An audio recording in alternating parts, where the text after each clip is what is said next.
Merci. Mais je sais que ce n'est pas un texte facile. Vous êtes toujours en train de dire comme wow, c'est quoi qu'on va sortir avec aujourd'hui. Mais merci d'être là. Merci d'être ici à l'Église aujourd'hui. C'est vraiment un moment important dans notre semaine, dans notre vie chrétienne. Et on va regarder qu'est-ce qui se passe quand on gâche tout. Quand on gâche tout, qu'est-ce qui se passe? Surtout quand on professe Dieu. Qu'est-ce qui se passe quand on gâche tout? Il y a une émission que j'ai écoutée, puis il y a comme un moment dans l'émission que l'un des personnages, son nom c'est Kevin, il arrive au bureau avec un énorme chaudron avec son fameux chili. Donc c'est comme une recette juste à lui. C'est qui a une recette spéciale de nourriture? Comme c'est juste vous qui pouvez faire ça comme ça. Mais lui, il arrive avec ça, puis quelque chose va mal. Je ne sais pas c'est quoi. C'est comme, il n'y a rien visible, mais quelque chose va mal. Le chaudron glisse, ça tombe et ça lance le chili partout dans l'entrée du bureau. C'est vraiment partout. Puis quand je dis un chaudron, c'était vraiment un gros chaudron comme ça. Puis comme il montait les escaliers, tout va bien. Mais là, il arrive, puis c'est tout renversé. C'est tout partout. Puis qu'est-ce qu'il veut faire? Il veut le sauver. Donc, il se penche à terre, il commence à ramasser avec les mains le chili qui est comme dans la tapis. Puis là, ça commence à être encore pire. Puis il cherche les choses comme, je ne sais pas le mot que j'ai eu, c'est des porte-blocs et des bacs à courrier, comme des choses de bureau. Il cherche des choses de bureau pour aider à ramasser comme une pelle. Mais ça ne marche vraiment pas, ça empire. Il glisse, il roule dans le chili, il est comme couvert de chili, tout est partout, tout va mal, il est tout gâché. Puis je doute vraiment que vous avez eu une expérience exactement comme ça. C'est vraiment exagéré pour être drôle, mais ça peut arriver dans la vie qu'on fait comme une mauvaise chose, puis on essaie de la réparer, puis on la rend encore pire, n'est-ce pas? On a tous vécu ça? Oui. Donc, on avance un peu dans l'histoire de David. Maintenant, David, il est roi et il fait une horrible erreur. Il fait un gâche colossal. Comme vraiment, c'est horrible qu'est-ce qu'il a fait. Puis moi, j'ai comme posé la question, comment ça, un héros de la Bible, comment il pourrait faire quelque chose si mauvais? Et aussi, comment Dieu agit avec les héros de la Bible comme ça face à la péché? Comment Dieu est-ce qu'il va gérer le péché de David? Donc avant de continuer, on va juste prier encore une fois ensemble. Merci Dieu qu'on est ici à cause de toi. Merci que tu nous as appelés juste comme tu as appelé David. Je prie que tu vas nous donner une révélation à travers ta parole de comment tu agis avec nous quand on gâche tout, quand on fait des péchés, puis on essaie de le cacher. Qu'est-ce que tu fais? Comment tu agis dans nos vies? Je prie que tu donnes une révélation et je te remercie déjà que tu es là. Tu vas parler à travers ta parole. On prie, Saint-Esprit, viens. On a besoin de toi, comme mettre à silence nos propres pensées, les attaques de l'ennemi, et pour nous aider à vraiment comprendre ce que tu nous dis aujourd'hui. Je prie toutes ces choses au nom de Jésus. Amen. Alors, le passage qu'on a lu, on voit que David, il prend ça vraiment relax. Il prend ça vraiment relax, mais au même moment, toute son armée était en combat. Donc déjà, on voit un extrême. Déjà, on voit quelque chose ne marche pas. Un héros de la Bible c'était lui qui dirigeait son armée et censé d'être avec son armée, mais il n'est pas. David, il a resté pour lui en sécurité. Pour lui, il est resté pour être relax. Son armée est en danger. Son armée est comme en train de faire un effort pour avancer son royaume. Donc, l'image, c'est comme son armée est en danger, lui est en sécurité, mais la Bible nous montre déjà que c'est l'opposé. David est en danger. David n'est pas en sécurité. David, il est dans une situation vulnérable. Il est dans une situation vulnérable et dans cette situation, c'est là qu'il a vu Bathsheba sur le toit en train de se baigner. Et la première chose que je veux vous dire, David est dans un environnement qui ne devait pas être. David est dans un environnement qui ne devait pas être. Et j'ai joué comme un jeu de vidéo. C'est qui a joué des jeux de vidéo? Lève la main. Oui, c'est presque tout le monde, non? C'est qui a joué les jeux de vidéo sur le Nintendo comme le premier Nintendo? OK? C'est qui a joué Spiritual Warfare, le combat spirituel? Ça, c'est un jeu que je pense qu'on trouve juste en anglais. C'était vraiment pas un jeu qui tombait dans les normes de Nintendo, donc c'était juste dans les magasins chrétiens. Mais dans le jeu Spiritual Warfare, tu es un comme soldat de Jésus et ton but, c'est d'éviter les démons, chercher tous les éléments de l'armure de Dieu pour vaincre Satan. Puis au même moment, tu vas convertir tous vraiment les mauvais pécheurs le plus que tu peux. Donc, pour convertir les mauvais, on va lancer les fruits de l'esprit. Puis, c'était vraiment comme un Zelda, mais chrétien. Donc, on a une musique chrétienne qui joue en arrière et tu vois quelqu'un qui est en train de tuer, tu lances un fruit de l'esprit, comme une banane, puis ça va le convertir, puis là, tu vas gagner comme un point, un âme sauvée. C'est comme ça qu'on jouait le jeu. Mais dans le jeu, il y avait un bar. Puis moi, j'ai pensé comme un jeune enfant, un jeune garçon de 10 ans, mais là, imagine tous les mauvais dans un bar. Je vais aller convertir tout le bar au complet, je vais avoir tous les points possibles. Et j'ai entré dans le bar, puis je suis mort tout de suite. Game over, boom. J'ai joué comme, peut-être pas les centaines d'heures, mais les dizaines d'heures, c'est sûr.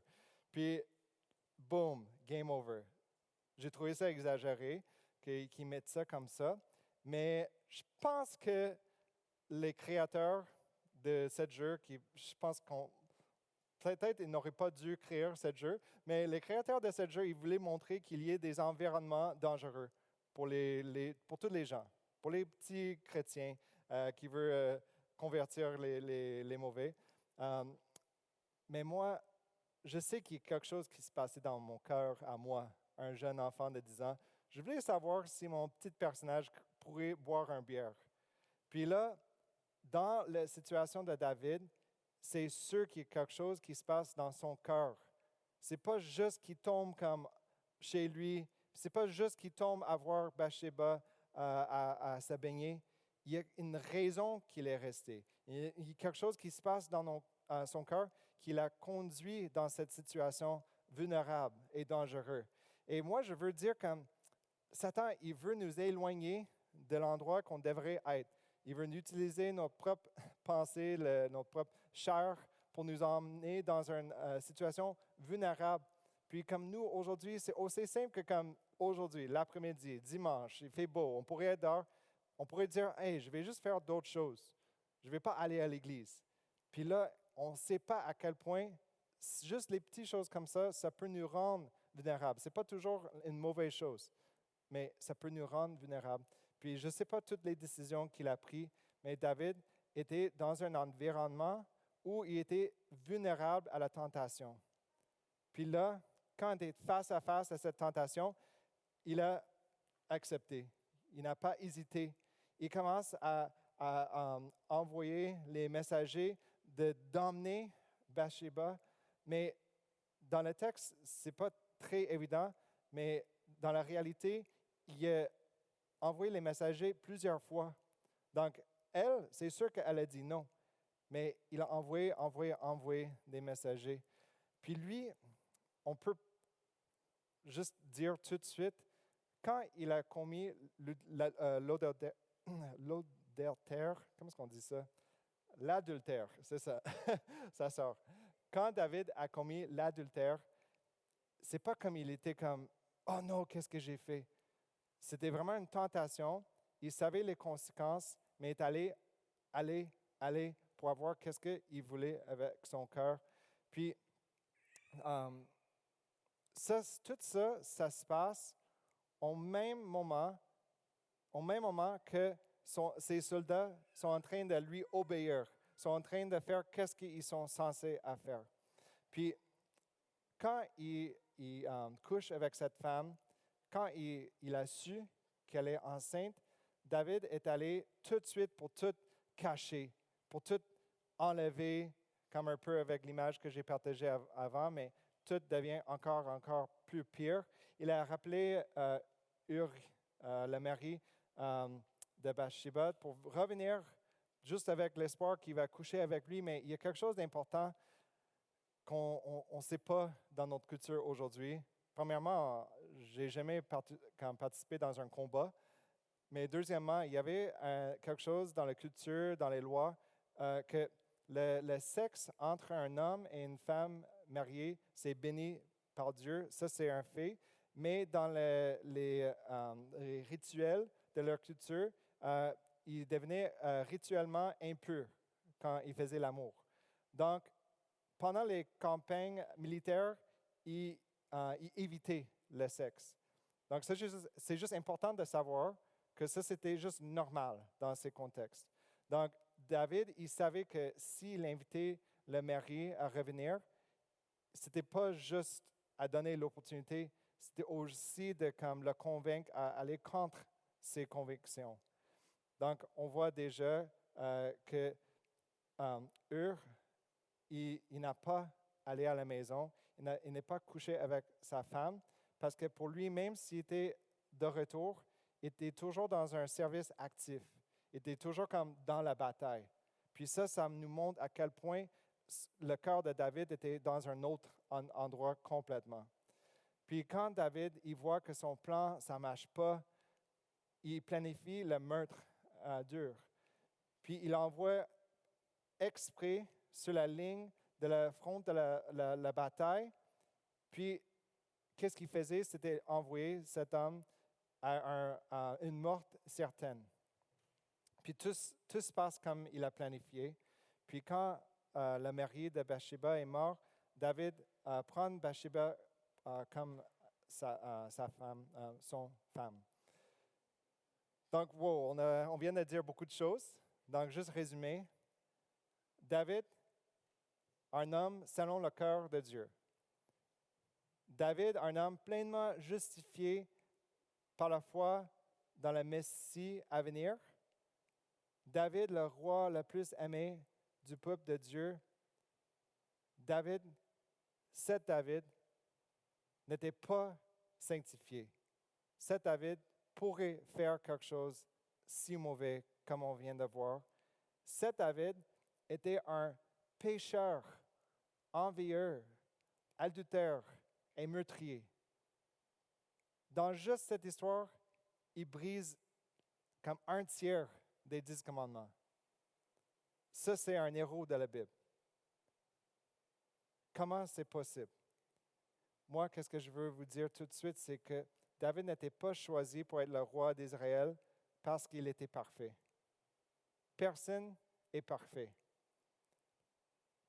Le péché aussi de David, le péché a demandé la mort de son ami, d'un de ses soldats le plus fidèles.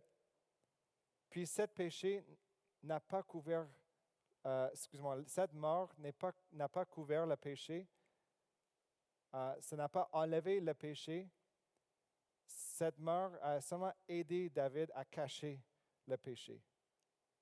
C'est ça qu'on voit déjà dans l'histoire. Puis David, à ce moment, il pense avoir bien caché son péché. Il pense que, OK, on peut avancer, mais Dieu, il savait. Dieu, il voit nos cœurs. Dieu, c'est le seul qui sait pourquoi David il est resté et n'est pas allé dans le combat. Donc, Dieu a envoyé un messager pour parler à David. Et David, c'était important de savoir dans ce passage, David ne va pas se repentir jusqu'au moment que son péché est découvert et mis à la lumière. Donc, David était un héros de la Bible, un homme après le cœur de Dieu, puis était vraiment content à juste vivre sa vie avec le péché caché. C'est important de savoir que nous, on peut agir comme ça aussi. On peut penser, hey, je peux juste garder ça caché, je peux continuer à vivre ma vie normale. Mais Dieu, il va toujours faire quelque chose pour l'emmener à la lumière. Donc, ça c'est le péché de David. Mais maintenant, on va voir la repentance de David. Dieu a utilisé son prophète pour confronter le péché. Ça, c'est dans le 2 Samuel 12, 7 à 9. Puis, moi, je veux dire aujourd'hui, c'est quoi que Dieu utilise pour confronter le péché? Je dis simplement, oui, c'est la Bible, oui, c'est son esprit, mais c'est l'Église aussi. Donc, ça arrive dans la vie chrétienne que quelqu'un dit, « Hey, il y a quelque chose dans ta vie qui ne va pas. » Puis, c'est important de savoir que nous, on est comme David, on veut le cacher. Mais qu'est-ce qui se passe quand le péché est amené à la lumière? On va voir la repentance de David. La réaction, quand son péché était découvert, ce n'était pas de résister. Ce n'était pas de résister la correction, c'était de se repentir. Et il faut avouer que souvent, nous, on va résister. On va se justifier. On va peut-être aller aussi loin de dire, « T'es qui, toi, parler à moi de ça, quand tu as tous ces problèmes-là? » Ça, c'est comme deflect. Tu mets à l'autre personne les problèmes pour éviter à faire face à tes propres péchés. Mais David, il va se repentir. Et cette repentance est écrite dans la Bible. Je veux mettre pause ici parce que c'est important de savoir que la Bible, ce n'est pas un texte historique normal.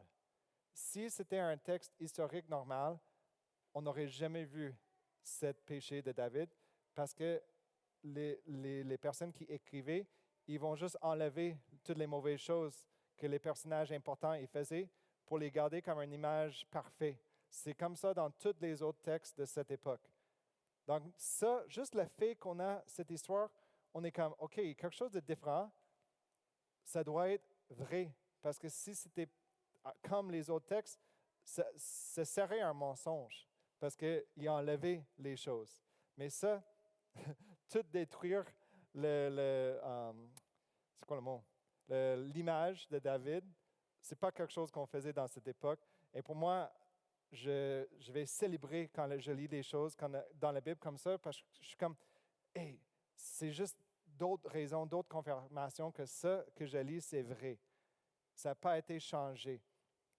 Puis là, le psaume 51, ça, c'est vraiment fou. Juste quand on pense à ça, les psaumes, c'est les chants. C'est le peuple de Dieu, il chantait ces chants-là.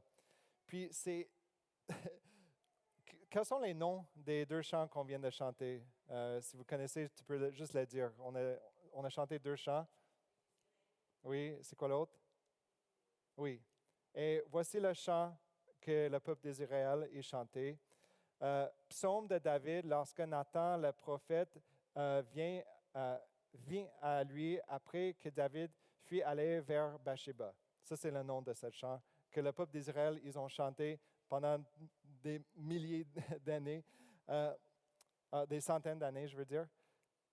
Puis, pour moi, aller plus loin que juste dire la vérité dans la Bible, juste dire comme les faits et pas essayer de cacher, chanter un chant avec ce titre, pour moi, ce n'est pas possible. Ce n'est pas possible qu'on chante, même moi, j'ai entendu les paroles de ce chant dans nos chansons aujourd'hui, 3000 plus tard. Ce n'est pas possible, sauf s'il y a une vérité éternelle de Jésus dans ce chant de David, dans cette repentance de David. Donc, c'est ça que je veux vous partager.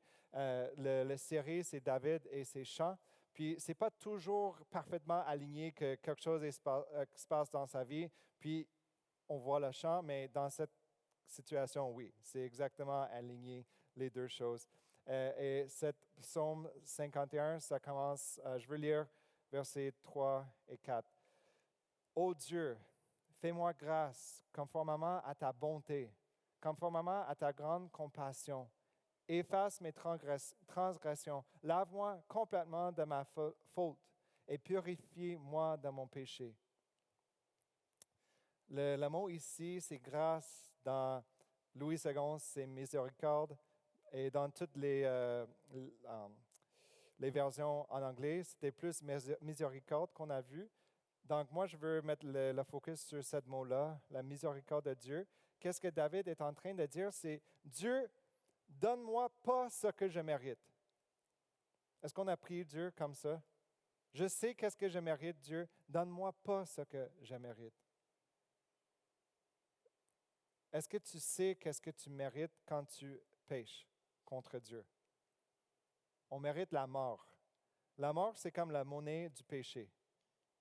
La Bible dit, le salaire du péché, c'est la mort. Donc, David est vraiment en train de dire à Dieu, Dieu, donne-moi pas ce que j'ai gagné. Donne-moi pas la mort à cause de mes péchés. Pourquoi est-ce que pourquoi il serait miséricordieux? Dans le passage, c'est à cause de sa bonté, sa grande compassion. En anglais, c'est steadfast love, puis il n'y a vraiment pas un mot pour le traduire, mais qui a entendu le mot agapé, l'amour agapé? Oui? Lève la main, l'amour agapé. Oui. Qui a entendu parler de l'amour hesed? Oui, on n'entend vraiment pas souvent l'amour hesed, mais c'est ça le mot qu'on a traduit quand on dit la grande compassion de Dieu. C'est l'amour hesed. L'amour agapé, c'est servir. Jésus avait l'amour agapé quand il est mort sur la croix pour les pécheurs. L'amour hesed, c'est un amour de loyauté. C'est un amour d'attachement, un amour de communauté. Donc, dans la Trinité, il y a un amour hesed parfait, une loyauté, attachement, communauté parfait. C'est ça l'amour hesed. Donc, pour nous, on ne vit pas l'amour hesed dans une façon parfaite, mais une image que je pourrais partager, c'est quand un parent marche avec un petit enfant de comme 2 à 3 ans, on marche ensemble, puis l'enfant tombe, puis le parent ne va pas juste lâcher la main de cet enfant. Il ne va pas juste dire « Hey, c'est toi qui devrais regarder comment tu marches. » Non, le parent tient la main pour garder l'enfant en sécurité. Le parent tient la main pour que l'enfant ne tombe pas pour être blessé. Puis ça, c'est une image de l'amour hesed que Dieu a envers nous. Quand nous, on tombe, quand nous, on fait ce qu'on n'est pas censé de faire, Dieu, il garde un attachement, une loyauté envers nous, même si on n'est pas loyaux, même si on n'est pas attaché à lui. Donc, David dit, à cause de ton amour d'attachement, à cause de ton loyauté, donnez-moi la miséricorde. C'est important de savoir que c'est comme ça, c'est la nature de Dieu. Et David fait appel à la nature de Dieu. David dit, vu que tu es loyal, vu que tu es attaché, vu que tu as un attachement parfait envers ceux qui sont à toi, pardonne-moi. Je demande le pardon. Et pourquoi est-ce que Dieu est-il dans la situation de pardonner? On va continuer à lire le psaume 51, 5 à 6. « Car je reconnais que mes transgressions et mon péché est constamment devant moi, j'ai péché contre toi seul. J'ai fait ce qui est mal à tes yeux, et c'est pourquoi tu es juste dans tes paroles, sans reproche dans ton jugement. » Donc, Dieu est dans la position de pardonner parce que David sait que son péché, c'est une rébellion contre Dieu, contre l'image de Dieu, contre le fait qu'on est fait à son image et on est donné par Dieu le voir comment on est censé de vivre. David sait qu'il s'est rébellé contre tout ça.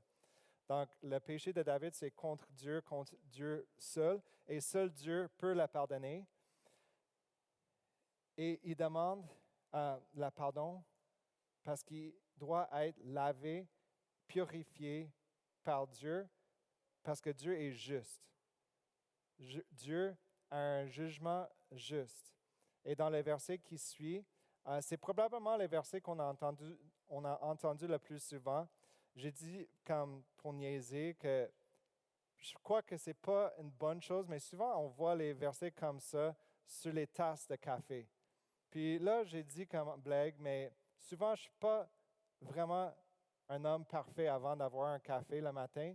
Donc peut-être ça marche, mais les psaumes 51, 12 à 14, c'est les versets dans cette chanson de repentance qu'on connaît le plus.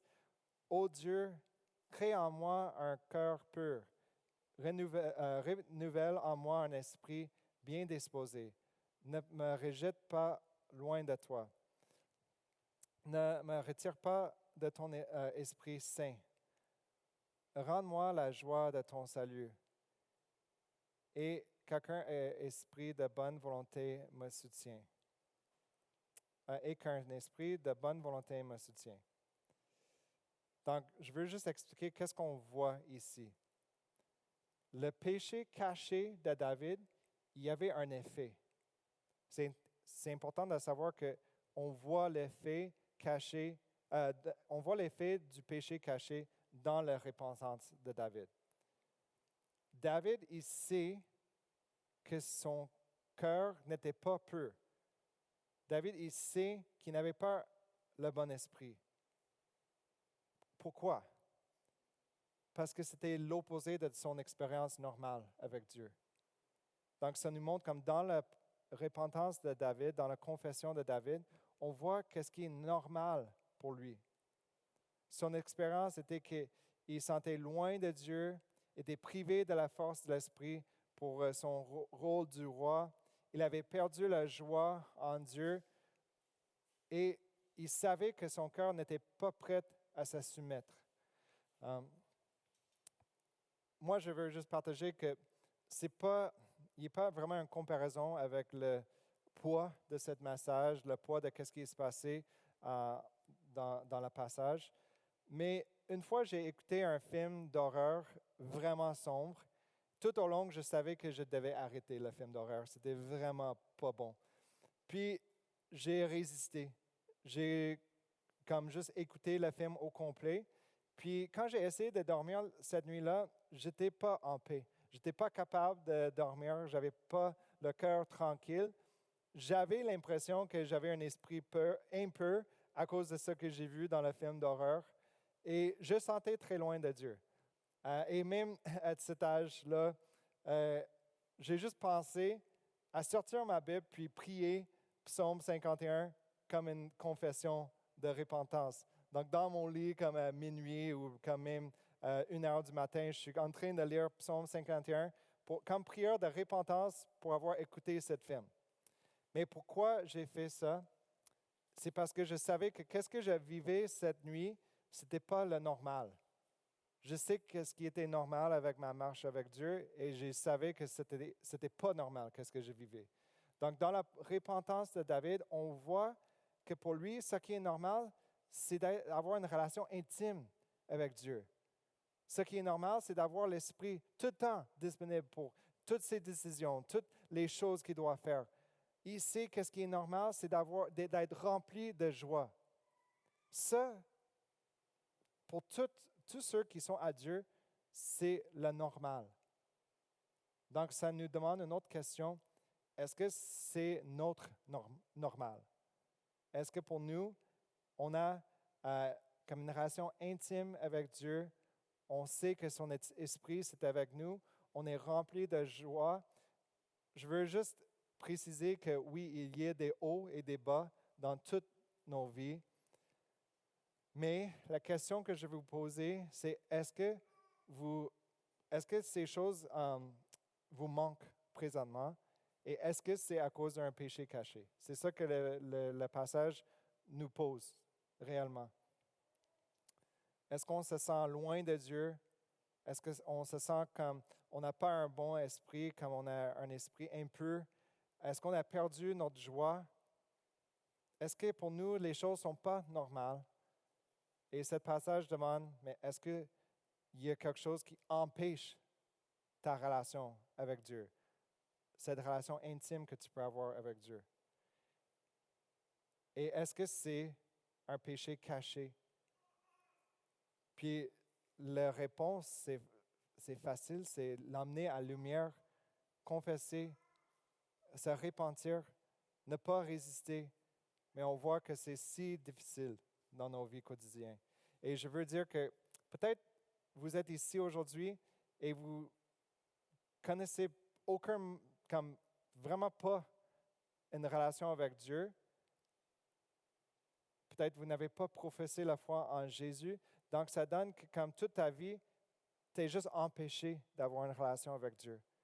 Il y a beaucoup d'espoir pour tout le monde ici aujourd'hui.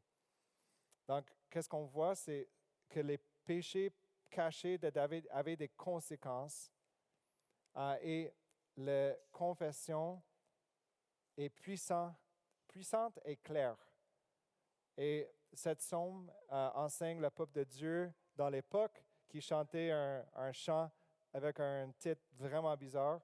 Mais pour nous aussi, on peut chanter ce chant, pas pour gagner une relation avec Dieu, parce qu'on a déjà accès. C'est juste pour venir devant lui et pour lui demander d'enlever tout ce qui empêche une relation intime. Donc, comme j'ai dit, avec ce jeu Spiritual Warfare, que c'est sûr que vous allez rechercher ça après, mais il n'y a vraiment pas une situation avec Dieu qui est game over. C'est juste pas le caractère de Dieu. Même si ceux qui ont fait ce jeu voulaient montrer, si tu vas dans un bar, c'est game over, là, les chrétiens, ils ne vont pas faire ça. Moi, je dirais que c'est un enseignement moralisateur. C'est ça le mot qu'on utilise. Donc, c'est juste comme agir comme une bonne personne. Mais en réalité, il n'y a pas quelque chose qu'on peut faire qui fait que c'est game over dans notre relation avec Dieu. Donc, c'est important de savoir que Dieu ne va pas ignorer le péché et même après la confession, la repentance, ça ne veut pas dire qu'il n'y a pas de conséquences. Dans la suite de l'histoire de David, il y a vraiment les conséquences. Mais qu'est-ce qu'on a vu? C'est que David, il a l'espoir. David, il a la compassion, la miséricorde de Dieu. David, il a la grâce de Dieu. Et quand on est pris avec un péché caché, on va toujours entendre les mensonges qui disent l'opposé. Dieu ne te veut plus. Dieu t'a déjà donné assez de grâce. Maintenant, tu vas avoir ce que tu mérites. Ce sont les mensonges de l'ennemi. On essaie de donner beaucoup de grâce à nos enfants. Et une fois, je parlais avec ma femme, puis on a dit, je pense que c'est ça, c'est assez de grâce pour nos enfants. Maintenant, ils doivent voir les conséquences. Puis on trouve que c'est juste drôle qu'on a dit ça parce que Dieu ne dit pas ça à nous. Et on voit qu'il y a toujours un cheminement pour se repentir, pour avoir cette relation intime avec Dieu comme réétablie. Puis, qu'est-ce que ça nous dit aujourd'hui? Maintenant, on va juste penser rapidement à nos péchés et notre repentance. David, il a envoyé l'un de ses amis, l'un de ses soldats le plus fidèles, à la mort pour cacher son péché. Et comme j'ai déjà dit, votre péché mérite la mort.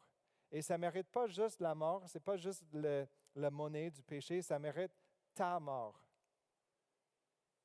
Mais il y a un soldat fidèle, un ami parfait, un roi choisi qui est allé à la guerre à notre place, qui a monté la colonne de Goliath avec ton croix. Il est allé, il était déshabillé. Donc nous, on va essayer de cacher nos péchés. Et Jésus, le Fils de Dieu, était déshabillé, exposé à cause de nos péchés cachés. Jésus était cloué sur la croix ou attaché avec les cordes, mais était attaché à la croix. Mais en tant qu'être le Fils parfait de Dieu, avec tout le pouvoir de Dieu, c'est rien qui pourrait la garder attachée à la croix à part son amour pour toi. Cet attachement, cette loyauté parfaite, cet amour hesed, c'était autant là que l'amour agapé, un amour de servir, un amour d'attachement. C'est ça qui l'a gardé attaché sur la croix pour toi. Un désir de prendre ta place, de prendre tes péchés. Puis, est-ce que tu sais que ton façon d'agir face à le péché, c'est vraiment contre la volonté de Dieu? Puis comme David a essayé de cacher son péché avec la mort de son ami dans la bataille, Dieu a envoyé son Fils pour mourir sur nos péchés dans la bataille spirituelle éternelle pour ton âme. C'est vraiment incroyable comme on voit les liens entre qu'est-ce que Jésus a fait pour nous, puis la mort d'Ur, la mari de Bathsheba. Mais il y a vraiment une différence aussi. La mort d'Ur, c'était juste pour cacher le péché. La mort de Jésus, c'était pour laver nos péchés, pour enlever nos péchés, pour nous rendre justes et justifiés devant Dieu. Donc, tout comme David, on n'est pas parfait. On a un ami, Jésus, qui est mort dans la bataille pour nous rendre justes devant Dieu, mais on est le peuple de Dieu. Si on professe foi en Jésus, sa vie, sa mort, sa résurrection, on n'est pas parfait. On est juste, mais on ne fait pas de décisions saines. On est autant tenté comme David. Donc, on doit savoir qu'on est libéré par la mort de Jésus pour résister le péché. Et il faut toujours demander, qu'est-ce qui se passe dans mon cœur? On peut. Il y a 2 semaines, on n'avait pas de réunion du dimanche pour juste profiter d'être en mission, pour profiter de se reposer dans l'œuvre accomplie de Jésus, pour prendre du temps avec nos familles. Mais j'ai utilisé l'exemple de ne pas aller à l'église. Il y a des bonnes raisons et des mauvaises raisons. Et dans toutes les autres décisions dans la vie, on peut demander, c'est quoi qui m'emmène dans cette direction? Est-ce que je suis en train de dicter la chair qui va m'emmener en danger et je vais être vulnérable aux tentations? Parce que Jésus, il est allé dans la bataille, le front du bataille pour nous, pour ne pas nous aider à juste continuellement cacher nos péchés.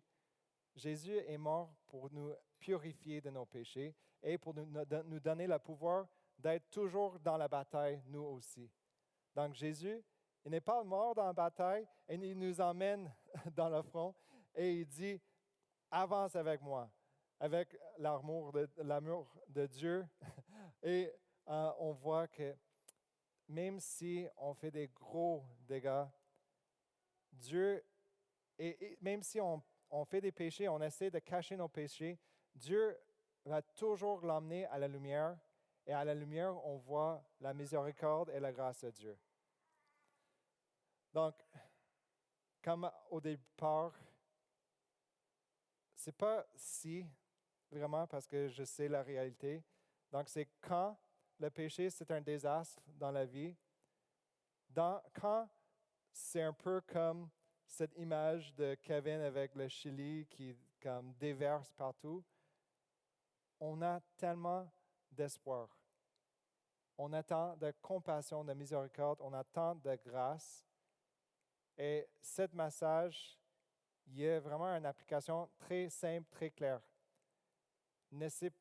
C'est pas juste comme, fais pas comme David, juste fais jamais le péché.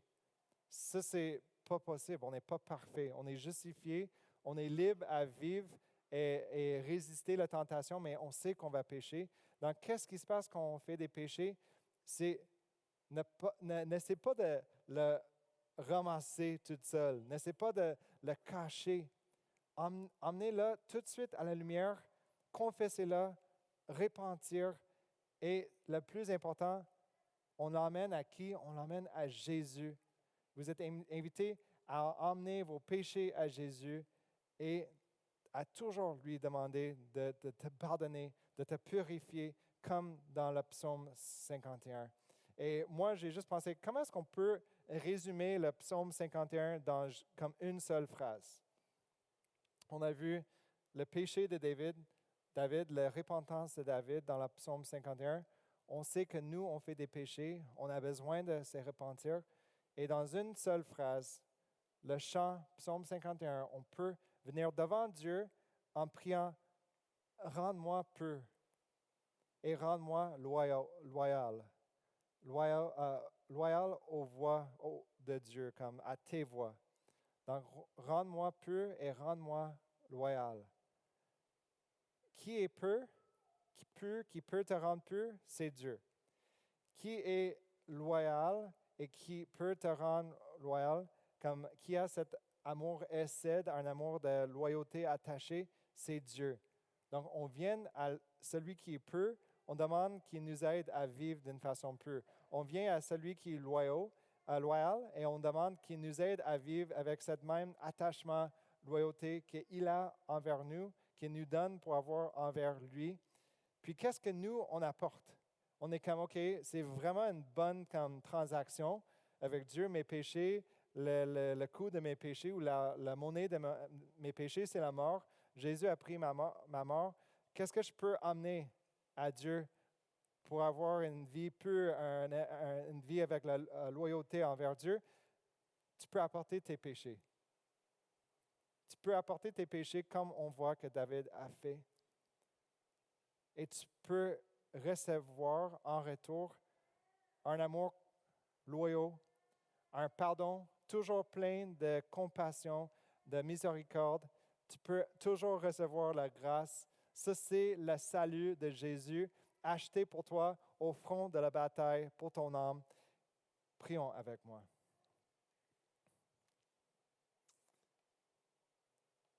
Dieu, s'il y a quelqu'un ici qui n'a jamais su une relation avec toi, qui connaît seulement un éloignement, une culpabilité à cause du péché, je prie qu'aujourd'hui, tu donnes une révélation de Jésus, que c'est lui qui a pris la mort à notre place, pas pour la cacher, mais pour l'enlever. Je prie que pour nous aujourd'hui, s'il y a quelque chose dans nos vies qui empêche notre relation avec toi, comme David, il savait qu'il avait caché les péchés, mais il savait autant que sa relation avec toi, c'était différent. Il n'allait pas bien. Donc, si on sait qu'on a un péché caché, que ça ne va juste pas avec toi, je prie que tu nous aides aujourd'hui à se repentir et recevoir qu'est-ce que tu as pour nous. Un amour loyal, un pardon miséricordieux et toute ta grâce. Je te remercie. Je prie toutes ces choses au nom de Jésus. Amen.